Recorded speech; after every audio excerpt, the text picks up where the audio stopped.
బులెటిన్లో breaking news చూస్తున్నాం. తిరుమలలో దారుణం జరిగింది. సవతి తల్లి ఓ పసికందు ప్రాణాలు తీసింది. ఏడుకొండలవాడి సాక్షిగా అభం శుభం తెలియని చిన్నారి నరక యాతన అనుభవించి చివరకు ప్రాణాలు వదిలింది. పెద్దవాళ్ల కక్షలు మనస్పర్ధలు ఓ పసిపాప ప్రాణాన్ని తీసుకుంది. గత సంవత్సరం ఆగస్టులో ఈ ఘటన చోటు చేసుకుంది. మానవత్వం మంటగలిసింది. నిత్యం గోవిందనామ స్మరణలతో మారుమ్రోగే పవిత్ర తిరుమలలో చేయకూడని పాపం చేసింది ఓ మహిళ. అసూయతో రగిలిపోయి సవతి తల్లి అభం శుభం తెలియని 3 ఏళ్ల పసిపాపను దారుణంగా చంపేసింది. తనను వదిలిపెట్టు పిన్ని అని మొత్తుకున్నా కాస్తైనా కనికరం చూపలేదు. చివరికి చిట్టి తల్లిని చిదిమేసింది ఆ కసాయి తల్లి.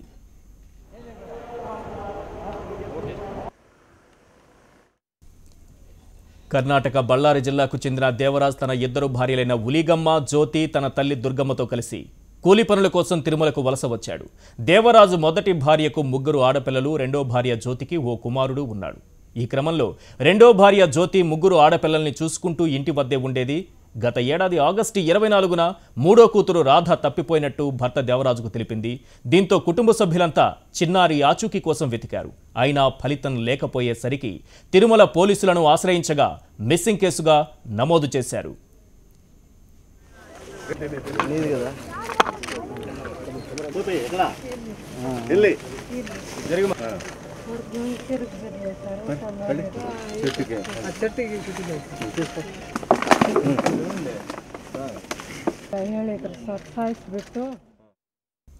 చిన్నారి ఆచూకీ కోసం చిత్తూరు జిల్లాలోని అన్ని పోలీస్ స్టేషన్లకు సమాచారం ఇచ్చారు పోలీసులు. అయినా ఫలితం లేదు. దీంతో ఏడాది కాలంగా మిస్సింగ్లో ఉన్న 3 ఏళ్ల పాప రాధ కేసును ఛాలెంజ్గా తీసుకున్నారు. పాప స్వస్థలమైన కర్ణాటకకు వెళ్లి విచారించారు. ఎంతకీ రాధ జాడ తెలియకపోవడంతో సవతి తల్లి జ్యోతిపై అనుమానం వచ్చి తమదైన స్టైల్లో విచారణ చేపట్టారు. దీంతో నిజం బయటపడింది. స్వయంగా తానే పాపను హతమార్చినట్టు తెలిపింది సవతి తల్లి.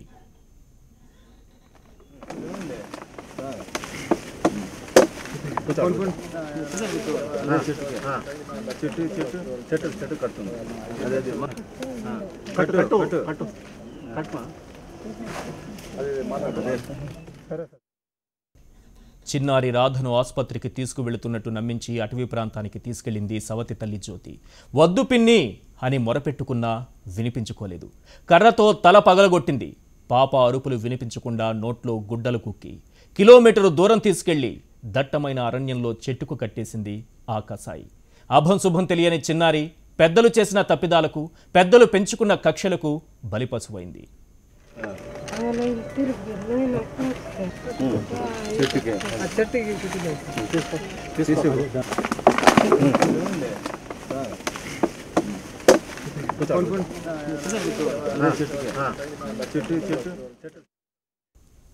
రైట్, ఇదే విషయం పైన మనతో మాట్లాడడానికి తిరుమల డీఎస్పీ మునిరామయ్య గారు మనకు ఫోన్ లైన్లో అందుబాటులో ఉన్నారు. మునిరామయ్య గారు, గత సంవత్సరం ఆగస్టు 24న ఘటన జరిగింది. ఆలస్యమైనా సరే ఈ కేసును మీరు ఛేదించారు. ఏం జరిగింది? కేసు మొత్తం ఎలా విచారణ కొనసాగింది? ఎలా బయటపడింది ఈ విషయం అంతా? ఈ విషయం అంతా కూడా బయటపడడానికండి మొట్టమొదటిగా మనం ఇందులో మిస్సింగ్ అయింది పాప అనుకున్నాము, లేకపోతే ఎవరైనా కిడ్నాప్ చేశారేమో అనుకుని ఆ కోణంలో కూడా దర్యాప్తు జరిగింది. ఎప్పుడైతే స్పెషల్ టీమ్స్ కొంచెం బాగా డెప్త్కి వెళ్ళి కర్ణాటకలో ఉన్నటువంటి వీళ్ళ గ్రామము, తర్వాత ఇతర గ్రామాలు, తర్వాత అనుమానాస్పదంగా ఉన్నటువంటి ఈ దేవరాజు ఎవరైతే పాప తండ్రి రెండో భార్య స్వగ్రామము అక్కడంతా వెళ్ళి అన్ని కూడా ఆధారాలు సేకరించడం జరిగిందండి.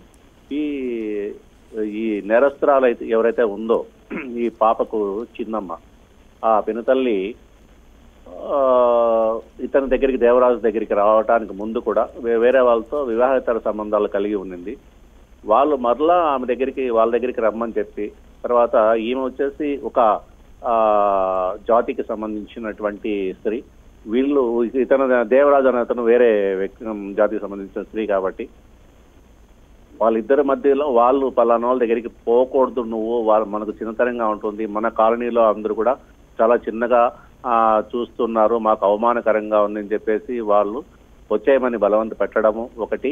రెండోది వచ్చేసి ఈమె దేవరాజు దగ్గర వచ్చిన తర్వాత పెద్ద భార్యకు ఆల్రెడీ 3 ఆడపిల్లలు ఉన్నారండి. 3 ఆడపిల్లలలో ఇప్పుడు హత్య గావింపబడినటువంటి రాధ అనే అమ్మాయికు 4 years అండి.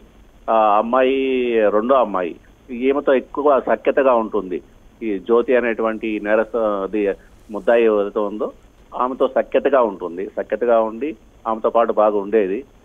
వాళ్ళు బాగా మరీ ప్రెజర్ పెట్టడము. రెండో కారణం ఏంటంటే ఈమె వచ్చిన తర్వాత కానీ మొత్తం కేసు చూస్తుంటే పెద్దల మధ్య ఉన్నటువంటి మనస్పర్ధలు, లేకపోతే వాళ్ళ జీవితాల్లో ఉన్నటువంటి ఇబ్బందులు, వీటికి పసిపాపకు ఉన్నటువంటి లింక్ ఏంటి? అసలు ఆ పాపను చంపాల్సినటువంటి అవసరం ఆమెకి ఎందుకు వచ్చింది? ఈ పాపను సంపాదించినటువంటి అవసరము, పసిపాప ఏ నేరము చేయలేదు. పసిపాపకు సంపాదించిన అవసరం అంటే ఈర్ష్య, ద్వేషము, కక్ష సాధింపు అంతే. తర్వాత ఈ ఈర్ష్య ఏంటంటే పెద్ద భార్యను బాగా చూసుకుంటున్నాడు, ముగ్గురు ఆడపిల్లలు ఉన్నారు, వాళ్ళందరినీ బాగా చూసుకుంటున్నాడు, నేను వచ్చిన తర్వాత నన్ను సరిగా చూసుకోలేదు అనేటువంటి ఈర్ష్య ఈమెకొకటి. రెండోది ఈమె కూడా ఒక కొడుకు ఉన్నాడు, వీళ్ళని బాగా చూసుకోవాలనేది ఒకటి ఉంది ఆమెకు. రెండోది వచ్చేసి ఈమె ఆల్రెడీ ఇంతకు ముందు ఇతని దగ్గరికి రాక ముందు, ఈ దేవరాజు అనేటువంటి అతని దగ్గరికి, ఈ పాప తండ్రి దగ్గరికి రాక ముందు వేరే అతనితో జయానాయక్ అని చెప్పేసి ఒక అతనితో కూడా వివాహేతర సంబంధాలు కలిగి ఉన్నింది. ఆమెతో పాటు లీలీబాయ్ అని చెప్పేసి ఒక ఆమె, వాళ్ళిద్దరూ కలిసి ఈమెను మళ్ళా రమ్మని చెప్పి ప్రోద్బలం చేయడము, రమ్మని చెప్పి ఎవరోని చంపేసి రావాలా నువ్వు అతను నమ్ముకొని పోతే నీకు సరిగా న్యాయం చేయలేదు ఒకటి. రెండోది నువ్వు అతని దగ్గరికి వెళ్ళపోయిన తర్వాత మాకు చాలా అవమానకరంగా ఉంది, మేము చాలా అందరూ బాధపడినాము, కాలనీలు అందరూ అవమానం. అతను ఎంకరేజ్ చేయడంతోనే, అతను ఇచ్చిన సలహాతోనే ఈ రకమైన దారుణానికి వాళ్ళు కుట్ర పని ఎంకరేజ్ చేసి వాళ్ళిద్దరూ జయానాయక్ మనం హెచ్ఎంటీవీ స్క్రీన్ మీద కొన్ని దృశ్యాలు చూస్తున్నాము. ఏ రకంగా మర్డర్ జరిగింది అనే దానికి సంబంధించి ఆమె స్వయంగా వివరిస్తోంది. నిజానికి ఆ రకంగానే చంపింది, ఇంత దారుణంగా చంపగలిగిందా?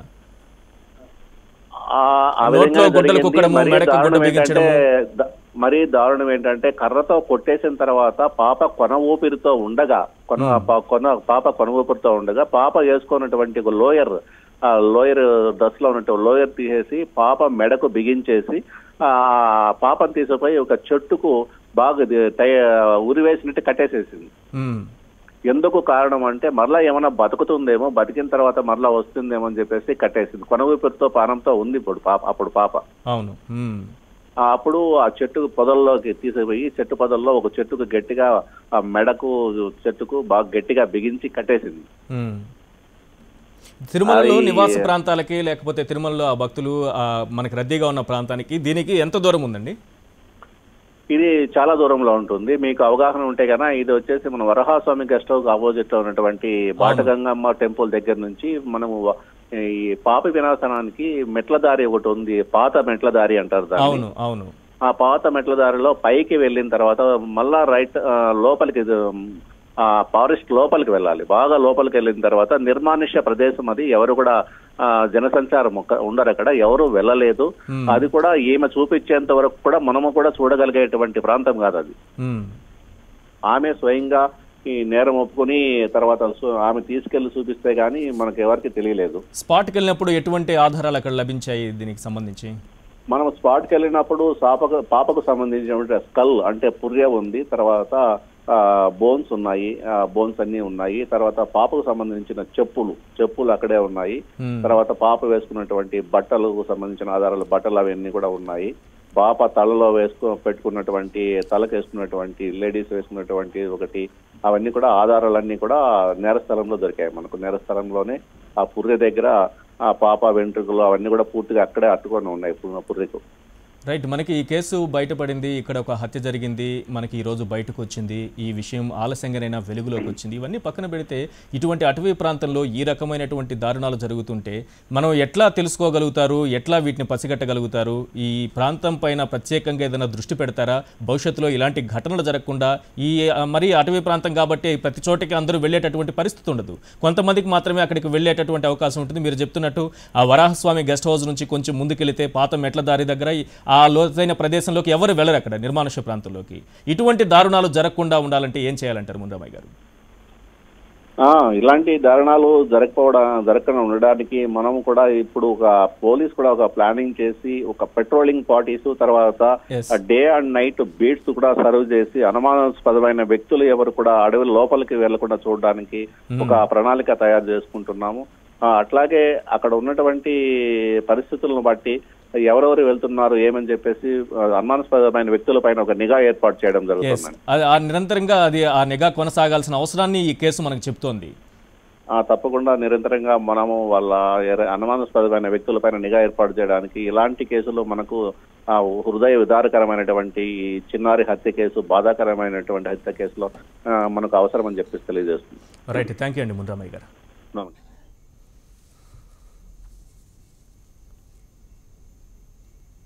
ఇప్పుడు ఒక షార్ట్ బ్రేక్.